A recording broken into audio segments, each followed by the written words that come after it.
చంద్రబాబు బీజేపీతో పొత్తు పెట్టుకున్న మరుక్షణం నుంచే ఈసీపై ఒత్తిడి మొదలయ్యాయని అనకాపల్లి వైసీపీ ఎంపీ అభ్యర్థి ఉప ముఖ్యమంత్రి బూడి ముత్యాల నాయుడు మంగళవారం అనకాపల్లి స్థానిక వివేకానంద నగర్లో గల వైసీపీ పార్లమెంటరీ కార్యాలయంలో ఏర్పాటు చేసిన మీడియా సమావేశంలో పేర్కొన్నారు.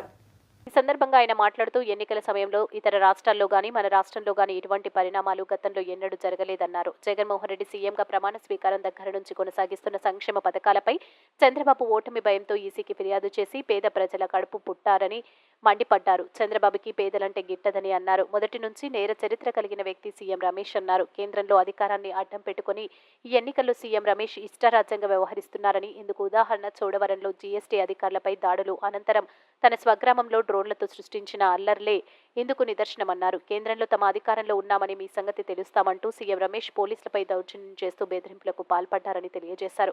ప్రశాంతంగా ఉన్న ఈ ప్రాంతంలో సీఎం రమేష్ గడప సంస్కృతిని తీసుకొచ్చి తిరిగి తమపై కేసులు పెట్టేందుకు ప్రణాళిక సిద్ధం చేస్తున్నారని ఆరోపించారు. సీఎం రమేష్ అనుసరిస్తున్న వ్యవహార శైలి, అలాగే జరుగుతున్న ఘటనలపై ఈసీ చర్యలు తీసుకోవాలని కోరారు. ఇదంతా నిశ్చితంగా గమనిస్తున్న ప్రజలు కూటమి నేతలకు వచ్చే ఎన్నికల్లో తగిన బుద్ధి చెప్పేందుకు సిద్ధం కావాలని అన్నారు. ఈ ప్రక్రియని ఆపమని చెప్పి ఎన్నికల కమిషన్ కూడా ఆదేశాలు ఇవ్వడం, ఇవన్నీ ఆశాస్పదంగా ఉన్నాయి. ఇప్పటికే వృద్ధాప్యులకు ఇచ్చేస్తున్నటువంటి, వికలాంగులకు ఇస్తున్నటువంటి, వితంతు అక్కచెల్లెమ్మకి ఇచ్చినటువంటి పెన్షన్ని వాలంటరీ వ్యవస్థ ద్వారా ఇంటికే వెళ్ళి ఇచ్చేటువంటి ప్రక్రియని వాలంటరీ వ్యవస్థను పక్కన పెట్టి ఇబ్బందులు పాలు చేస్తున్నటువంటి పరిస్థితి చూసాం. ముసలివాళ్ళు సైతం కాలు రాలనేటువంటి సైతం దేక్కుంటూ సచివాలయం దగ్గరికి వెళ్ళేటువంటి పరిస్థితి. ఇటువంటి పరిస్థితులు ఎవరి వల్ల దాపురించాయి?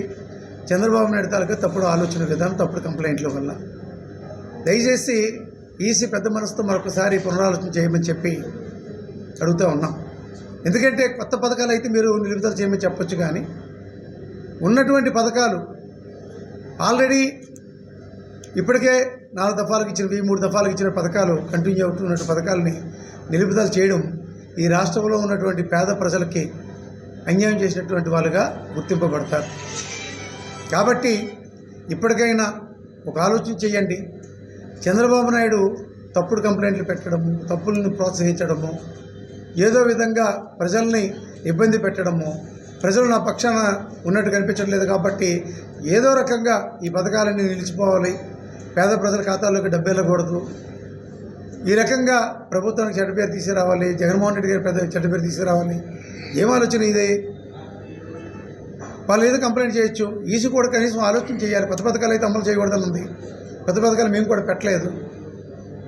అంతేకాకుండా ఈరోజు ఎన్నికల్లో జరుగుతున్నటువంటి పరిస్థితులు కూడా మీరందరూ కూడా చూస్తున్నారు. ప్రతిరోజు కూడా ఏం జరుగుతూ ఉందో. ఈ సీఎం రమేష్